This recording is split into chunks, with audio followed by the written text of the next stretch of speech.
Hello and welcome to Hadfield Education's Good to Great Education webinar series, where I interview the leading head teachers within the UK education system. Today I'm joined by James Hodgson, who's the head teacher at Bedford School. Good morning, James. How are you?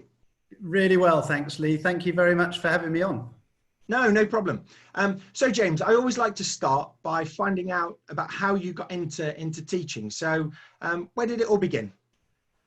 It probably began at school, actually. I was very lucky at school to be a boarder at an independent school that offered me an enormous amount of opportunity, both inside the classroom, but particularly outside the classroom. And I always wanted to be a professional cricketer.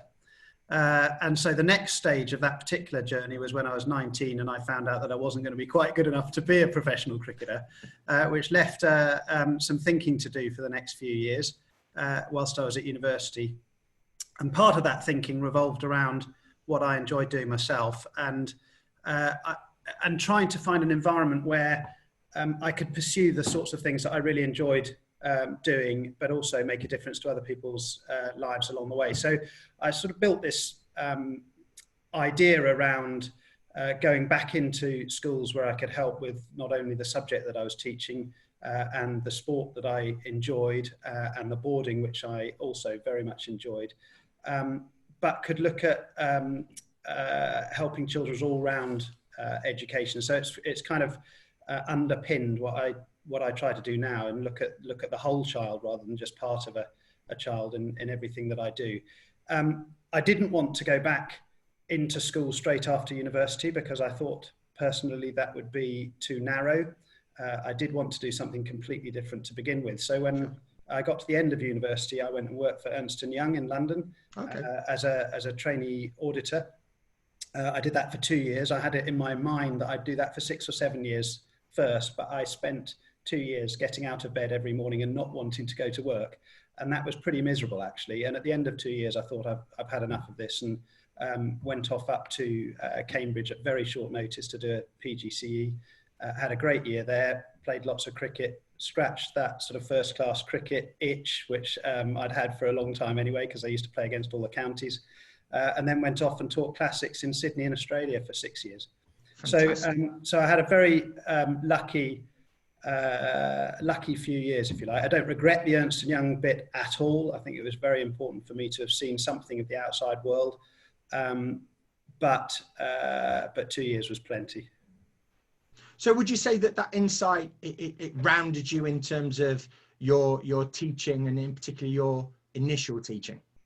I think it helped to have an understanding of where the children that I was teaching might go on to. So, you know, a lot of my friends were working in London at the time, and certainly very few of them were actually working and teaching at the time.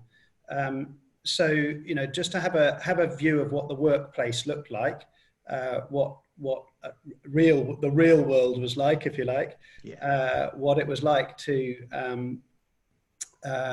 work in a job where you weren't particularly happy every day, was I think probably an important start for me. I'm very lucky because since then I haven't had a single day in my whole working life when I haven't wanted to go to work. Fantastic. And not very many people can say that. Yeah, absolutely. So tell us about your first teaching role. I was teaching classics in Sydney, of all places. There are about 50 schools in Australia where you can teach Latin and Greek. And I managed to find one of them. Wow. In fact, they found me really because when I was at Cambridge studying a PGCE, I saw a handwritten notice on a notice board from a headmaster in Australia saying he was after a classics teacher. And he actually came to England the following week and interviewed a few people because there was nobody studying to be a classics teacher in Australia. And I was very lucky. I got that role. Had to finish off the PGCE obviously in England. Got married the day before I went out to Australia to an English girl, and we had 6 years out there, and it was incredibly happy. It was quite interesting teaching classics in Sydney because the boys absolutely loved it, and we had an amazing head of classics there who they adored. but the difficulty was persuading parents that this was a useful subject for their child to be able to study and continue at school. So we had to do a fair bit of defending the classics and trying to promote the classics wherever we possibly could. And who moulded your early stages of your teaching career? Two people, I guess. The man who ran the PGC at Cambridge, a guy called Bob Lister, who was absolutely incredible. He was probably the first person who really challenged me in the sense of, I don't mean that intellectually at all, because there's lots of people who challenge me intellectually, but in the sense of picking me up on small things all the time and telling me it wasn't good enough. And, he would scrutinize every worksheet you ever produce, every minute of every lesson. He was very, he'd go into everything in great depth. He'd be incredibly supportive, but you always had something to come away and learn and to improve. And so he was a really interesting man to start with. Sandra, who was the head of classics in Sydney, was amazing, incredibly supportive. She must have wondered what she got, to be perfectly honest. I went out there aged 25. I looked like a 15-year-old. And in my first lesson with 33 boys, it was an all-boys school, there was a full-on stand-up fist fight. Okay. And she must have thought, who has the headmaster sent me all the way from England?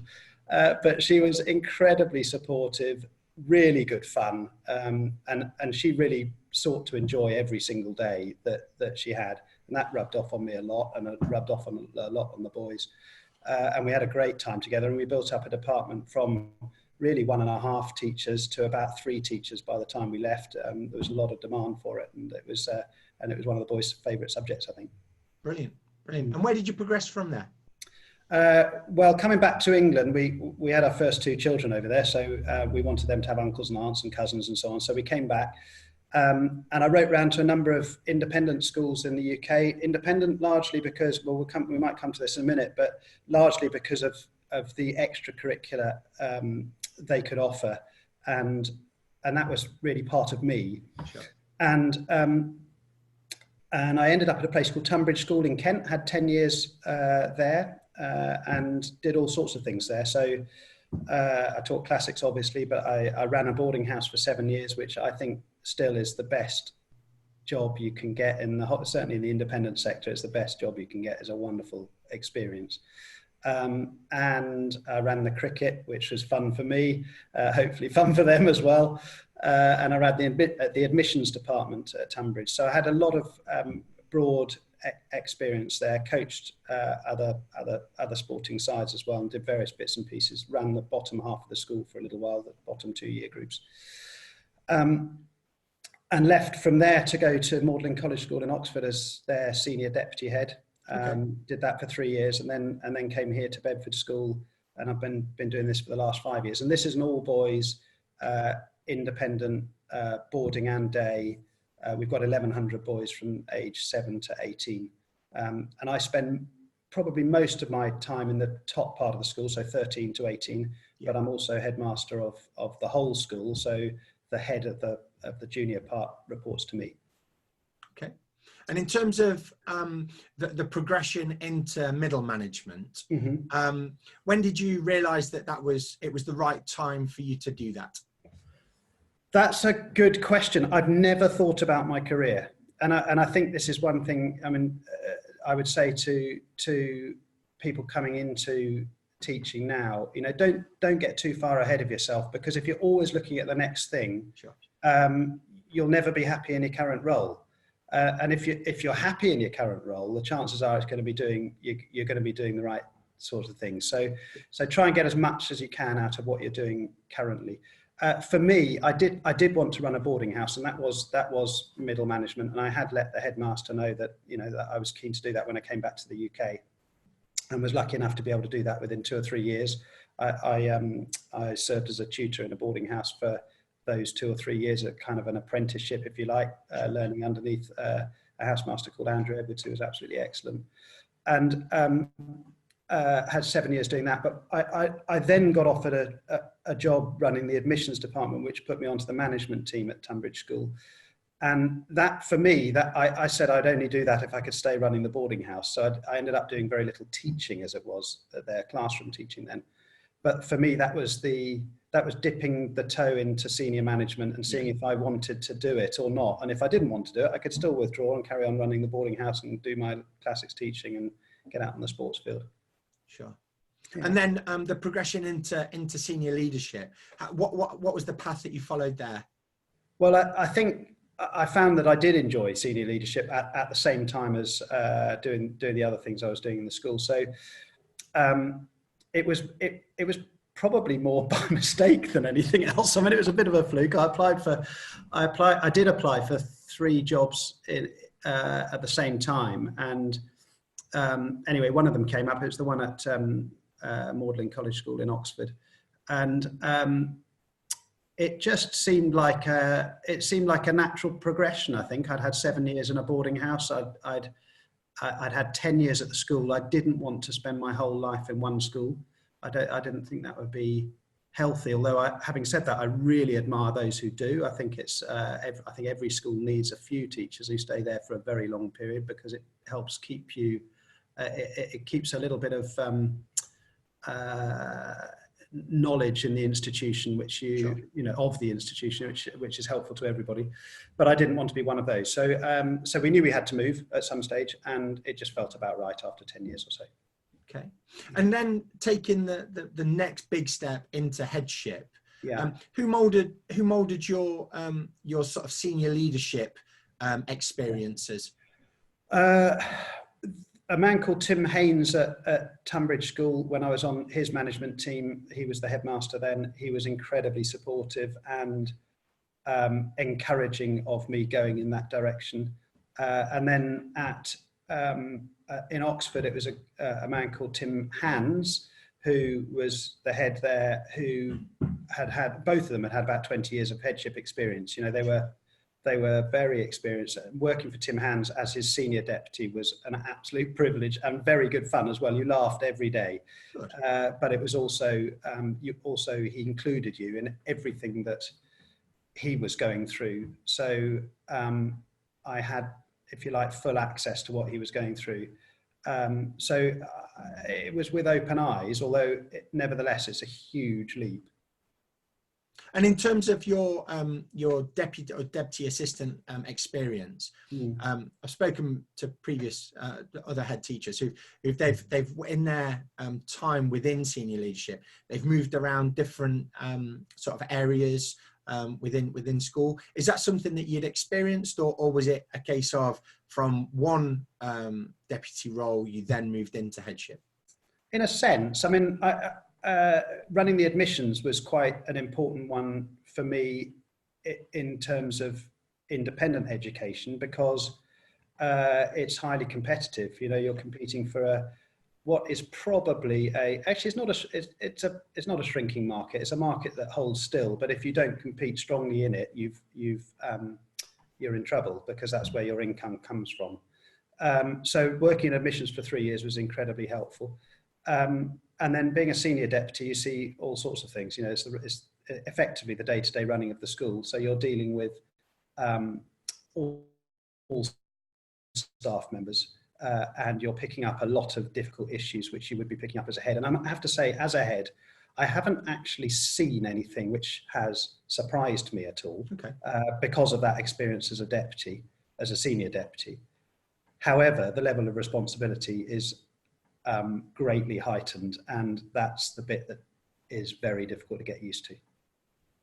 And in terms of your biggest sort of learn, or the one bit of advice you would give to any sort of aspiring heads out there, what would that be?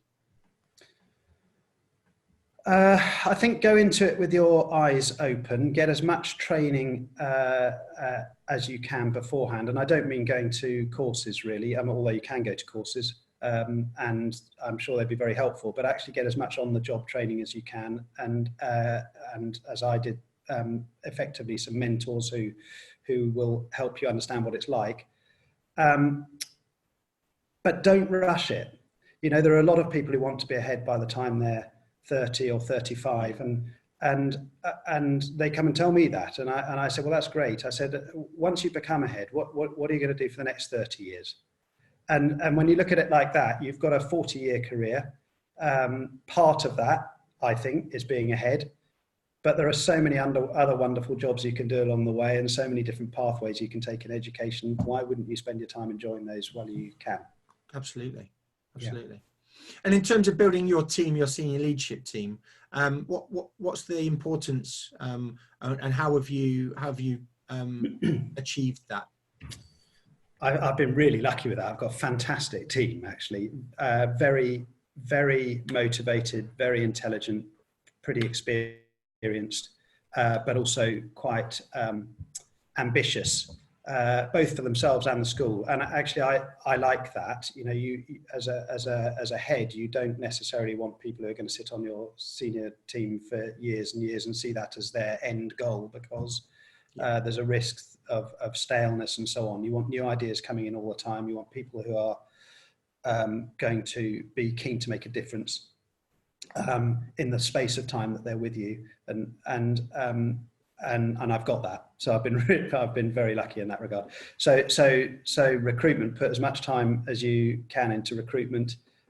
If you're not happy with the first round of applicants, then don't take them. Don't compromise on that front. Go back again and just keep going until you've got someone that you feel is right. Excellent. And what initiatives are you currently running in school? Any successful clubs or associations? Yes, quite a lot, actually. There's always something going on. So we had, at the moment, I'll tell you about three things really. When we had like most schools are doing at the moment, a really good look at what the future of the world of work is going to look like. We've got an amazing governing body here who've had extraordinary careers in all sorts of different fields, but not anybody, well, one of them I think went through education, the rest of them are in different careers. And we thought as a management team, the way they could be most useful to us is by telling us what they felt the future of their world looked like. And the sorts of people coming into their businesses and the attributes that they had to have. And we could extrapolate backwards from that to our 7-year-olds and say, well, what will our 7-year-olds need in 15 years' time to go into that world of work? And we did a lot of reading around this, as anyone would be doing now, and went to a lot of, we hired speakers in and so on. And we came up with two not very mind-blowing things, but they are nevertheless shaping what we're doing over the next few years. One is that is blatantly obvious that these children are going to be entering a highly technological world, and therefore, and that has two knock-on consequences for us. The first is that every 18-year-old who leaves here must have a certain level of technological awareness and knowledge. You know, a basic level, if you like. And so understanding what that means is part of our mission. Secondly, if you've got boys who really like, and we're an all-boys school, sorry, so if I mention boys, you'll know where I'm coming from. If you've got boys who absolutely love technology, how are we going to really let them fly? And because there's going to be a huge number of opportunities, job opportunities for them in the future if they are strong on this front.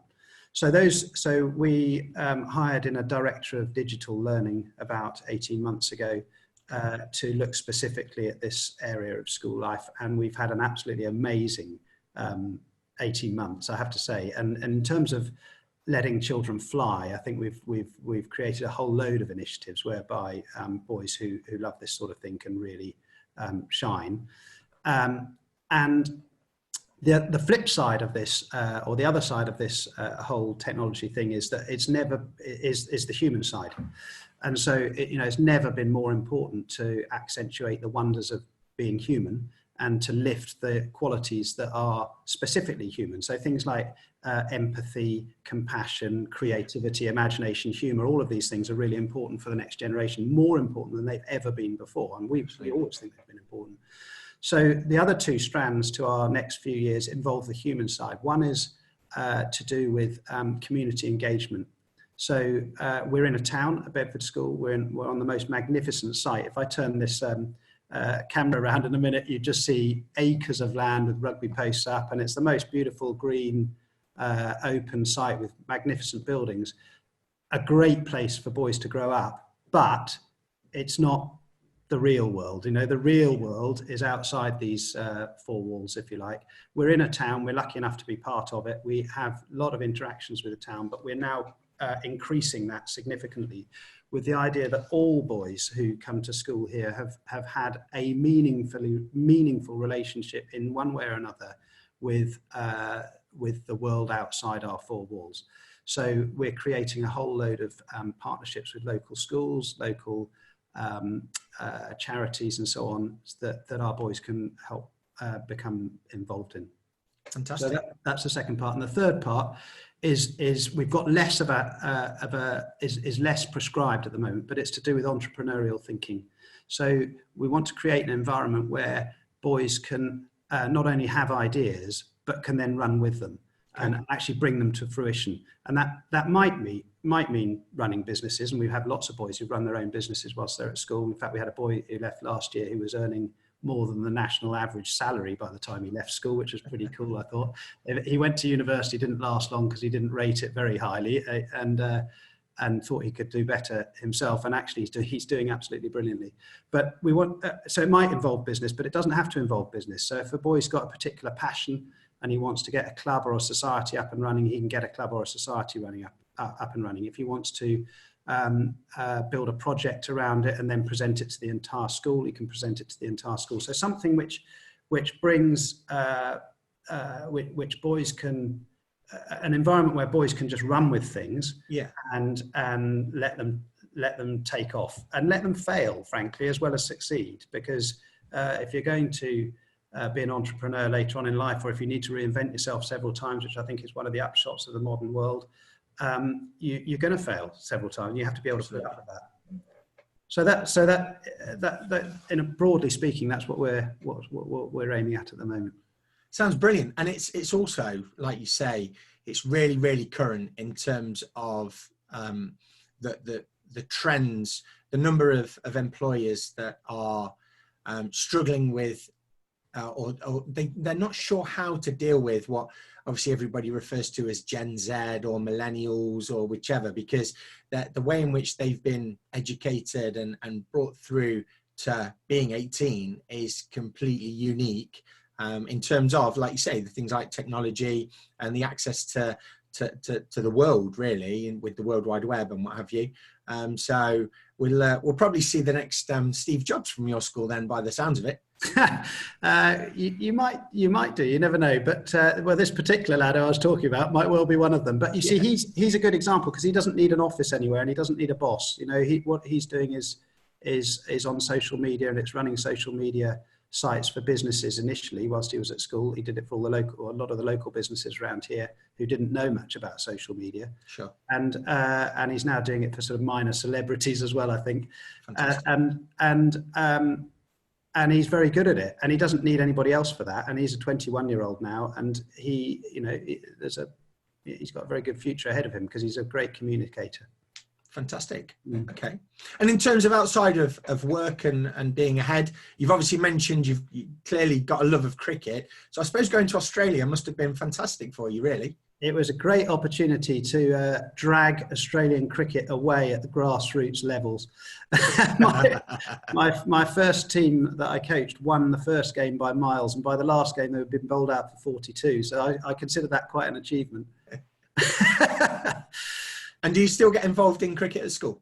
Unfortunately, not very much, to be honest. I'd love to be able to coach cricket sides and teach classics, but I feel like I'm letting people down all the time if I do that part-time, because a lot of the time I can't get there and someone has to cover and the boys get shortchanged. So I go out and support them, I go out and watch them outside, but it's really hard to get out and do sessions. Sure. Okay. Well, just a couple of other sort of quick questions, really. So what's your current book that you're reading at the moment? I've just finished a book by Cesar Pavese called The Beautiful Summer. And before that, I was reading a book by William Dalrymple called The Holy Mountain, which I love. I really like Dalrymple's writing. Okay. Yep. And what's your favourite interview question? That I ask prospective candidates, you mean? Yes. My favourite interview question, it was stolen from my previous headmaster, who always asked a question about He said if you had 24 hours free, unlimited funds, and you could be anywhere you like in the world, what would you do? And that's fun because it just taps into people's passions, really. And your answer to that question was? I'd go to Calcutta to watch England play a test match against India at Eden Gardens. And the reason for that was the last time they'd had a test there, the fans, there's 100,000 in a concrete bowl. They set fire to the stadium. So I thought it must be quite an amazing atmosphere. Anyway, he enjoyed that because I think he was trying to improve sport at the school at the time. So. And what about holidays? Where's your favourite holiday destination? I love going back to Sydney. I've got a daughter in Sydney now, and I've got 2 brothers in Sydney now. So I like going back there. It's a great place. I love Australia, in fact. We went to Israel last year. That was an amazing place to go. Every square metre of that territory has extraordinary history or current politics. And that was brilliant. Brilliant. And in terms of work, what's your favourite app? I don't have one. I'm very bad myself. Having talked about technology, I've got a lot of people around me, and I'm very, in fact, this is a good thing to learn about headship. I think you don't have to be an expert in everything to be a head. In fact, you, awful though it sounds, you probably don't have to be an expert in very much, as long as you've got the ability to create an atmosphere around you whereby the experts themselves can flourish and have a head and can pull together in the same direction. So I'm really bad at technology. Having taught classics all my life, that probably gives you a fair idea of what I'm like. But we've got some brilliant people around me who keep me involved on that sort of thing. So good. If you ask me what how I go on social media, I'm not so good on that either. I'm sure Mandy will be able to help you with that. She certainly will. She does all the time. She's brilliant. Yeah. And if you weren't a teacher, what would you have been? Well, I'd have liked to have played cricket, but I don't think I'd have been good enough for that. I think the short answer to that is I'd have been a lot more miserable than I am now. And who's been the biggest influence in terms of your life? My wife, definitely, who's been incredible and has put up with my jobs moving geographically quite regularly, but also is. I told you about the PGCE teacher who was constantly challenging. She's constantly challenging too, but in a very good way, not a bad way. And she's got a lot of experience in her background's marketing, and she's been in schools marketing as well. So she's got a lot of experience, which is helpful from a career perspective. But also, she's been amazing as well, obviously. And you've mentioned quite a few influences in your teaching career, but if you were to pick one out, who would you say had been like the main influencer? I really don't think I can pick one, actually. Okay.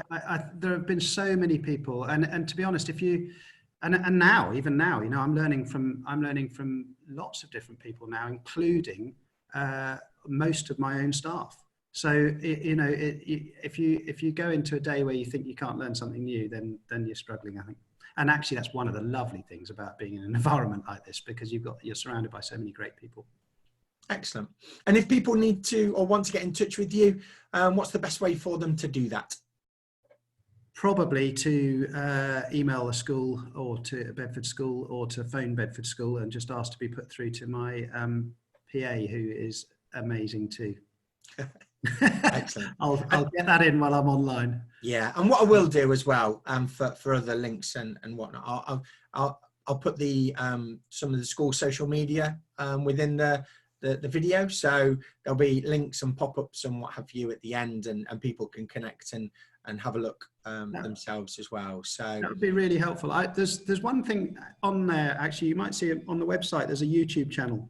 Yes. For the school, and at the moment, this is a school that goes in very heavily for Movember, and the upper sixth boys, if they want to, are allowed to grow a moustache. There's about 60 or 70 of them doing that. The staff are allowed to grow a moustache. We're regularly the top school fundraiser in the country for this, so we raise over £10,000 for charity, the Movember charity.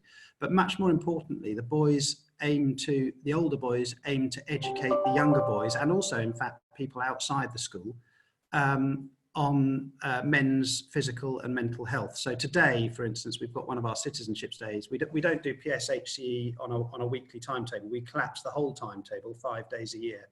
Okay. And so our Movember Citizenship Day is all about men's mental health and men's physical health. And the older boys run lessons with the younger boys, and we get various keynote speakers in and so on to build that around. So I'm about to go back to that in a second. But they put together a video.